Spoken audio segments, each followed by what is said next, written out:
See this? Find the minimum number of bits used to represent plus 32 base 10 in 2's complement. And then there is second question and third question. So there are three questions here. I'll discuss all of them in this video. But all these three questions are related to the same concept. The concept is what is the range that can be represented using n bits. So what I'll do is I'll take first of all you should know this. Using n bits, don't by heart anything. We shall derive everything. Okay. Even in exam also you have to derive it. So using n bits, what is the total number of combinations we get? 2 power n. Now divide them into 2 halves. So one half will contain 2 power n minus 1 combinations and the other half will contain 2 power n minus 1 combinations, right? Now you give one half of the combination to the negative numbers and the other half to the positive numbers. Now one half is going to be negative numbers representing negative numbers and the other half is going to be representing positive numbers. Now from the negative number side, you can assign them to each negative number from minus 1. Therefore, in 2's complement, in negative side, it will start from minus 1, minus 2, so on. Since we have 2 power n minus 1 combinations, the last number that can be represented is 2 power minus 2 power n minus 1. So this is the range of the negative numbers that can be represented using n bits. Now on the positive side, instead of starting from 1, we start from 0. One of the combination is assigned to 0. Therefore, it starts from 0, 1. So it cannot go till 2 power n minus 1 minus 1. It can only go till this point. Okay, n minus 1 minus 1. It cannot go till 2 power n minus 1. Therefore, the range in the 2's complement is from minus 2 power n minus 1. Try to understand this because this is the most frequently asked question in the about 2's complement. Okay. Now this is the range. What does it mean? If you see it in the number system on the number line, okay. If you watch this one on the number line, the smallest negative number that can be represented using this n bits is minus 2 power n minus 1.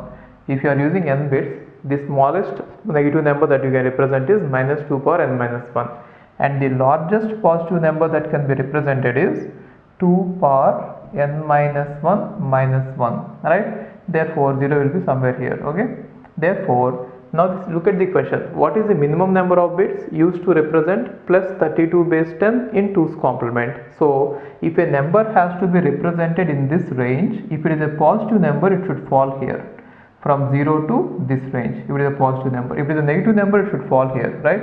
Therefore, how can you find out the number of bits required? Then if the given number has to be represented in this range, then definitely that number should be less than or equal to this number. Then only it can be representable.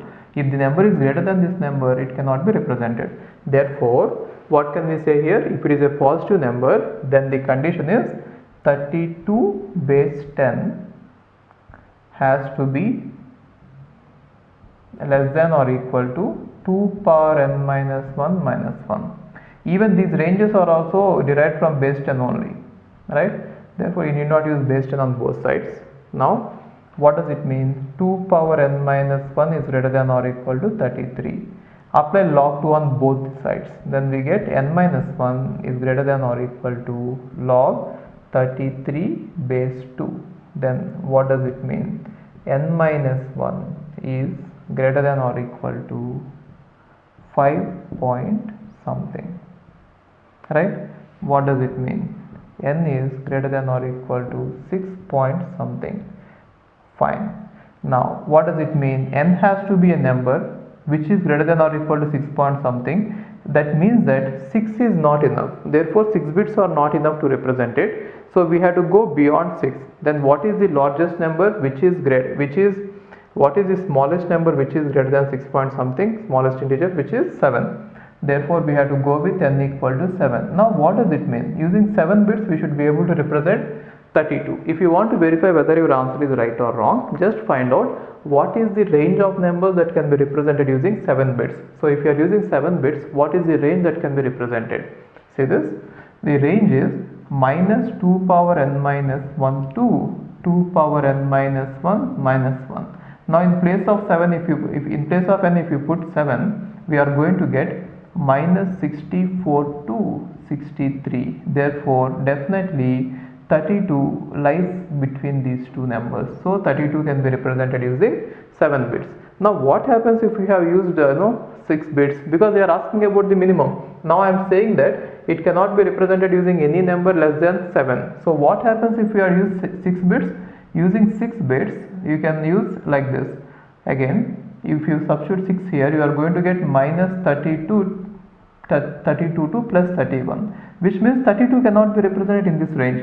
So why am I doing using this method? Why can't I do it using that method, just by finding the ranges from 1 to 3 so on? It is really not practical, because if the number is very big, if they give you a number which is 1 million something, then you cannot apply this method. You have to go with this method. So problem is simple. Just try to understand the way I analyzed it. I just want you to understand the way we solve the problems, not the question itself. Okay.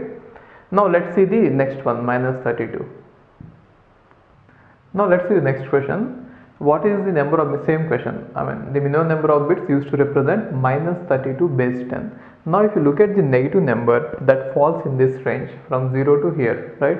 Therefore, if any negative number has to be represented using n bits, then definitely that negative number should be greater than the least negative number that can be represented. The smallest negative number that can be represented is minus 2 power n minus 1.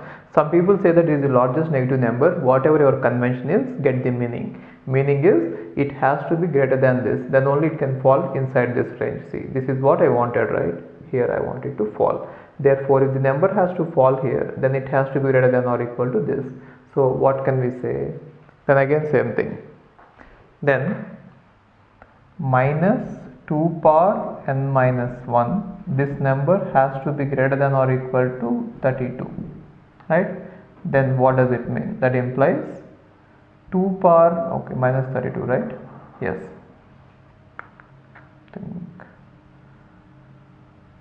This number has to be less than or equal to this, which means 2 power n minus 1 has to be minus 2 power n minus 1 has to be less than or equal to minus 32. Now you multiply both sides with minus 1. If I multiply both sides with minus 1, this inequality changes. What does it mean? 2 power n minus 1 is greater than or equal to 32, right? Then apply log on both sides. What do we get? N minus 1 is greater than or equal to log 32 base 2. Then we are going to get 5. Then what does it mean? N is greater than or equal to 6. Therefore, what is the least number that we can go for it? See, n can be 6 or it can be greater than or equal to 6. Therefore, we can go for 6. So in this case, the minimum number of bits required to represent it is 6.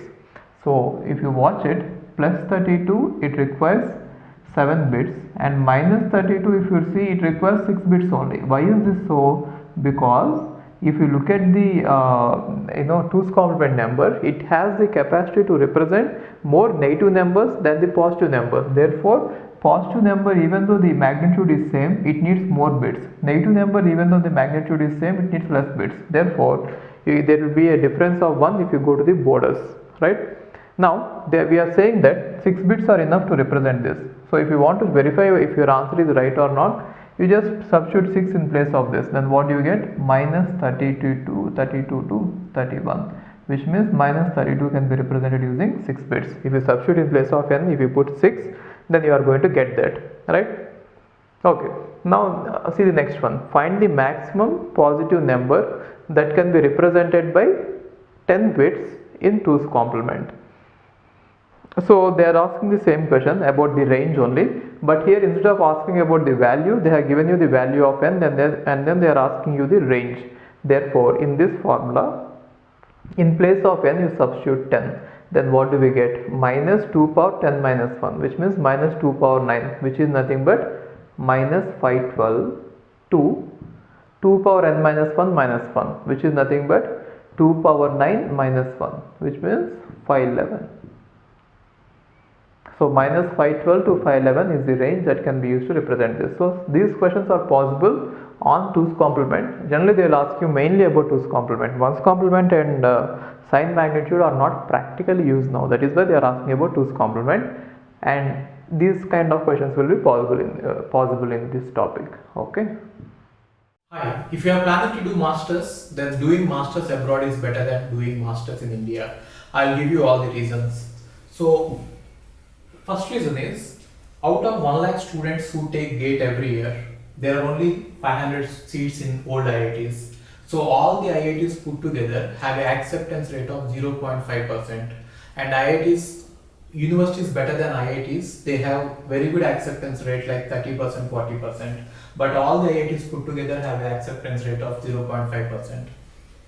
And if you are working hard to get into IIT Bombay's ranking is 177 and IIT Roorkey's ranking is 400. If you are happy to get into IIT Roorkey, then getting into universities better than IIT Roorkey is easier compared to getting into IIT Roorkey. And looking at the salaries for computer science, for software jobs, if you have done your masters in computer science in US, the salaries are ranging from 80 lakhs per year to 1.2 crore per year. So even if you take an average of 1 crore per year, your savings will be much higher than the salaries in India. After taxes and your cost of living, you can easily save 40 to 50 lakhs per year. And in India, the maximum jobs that you get is around 30 lakhs. So your savings will be much greater than the salaries in India. And these are all the services that we provide. University shortlisting. So depending on your profile, we will shortlist what are the universities that you have to apply, and statement of purpose building, and then LOR guidance, and GRE and English test assistance, and education loan assistance. So you don't have to have any collateral, which means without any security, now you can get education loan. Getting education loan is very simple these days, and whatever the amount of fee that you have a range of universities. You can apply for 10 lakh universities, 20 lakh universities, or 50 lakh universities. But whatever it is, you are going to get complete education loan, and you can pay off your education loan in 1 year after you get a job. And then we do visa assistance, mock visa interviews, and then connecting with the university alumni. So now you might ask why we should join Game of Visas. So the answer is we have 90% success rate, 99% success rate. And these are all the destinations that we guide the students to. So we guide students to any country that you want to go. So now it is not just USA. We guide to UK, Germany, Australia, Canada. So we guide students to all the countries. We work with all the destinations. And if you are interested in going abroad, you have to just drop us a message on this WhatsApp number 9494 555 454. Okay, thank you.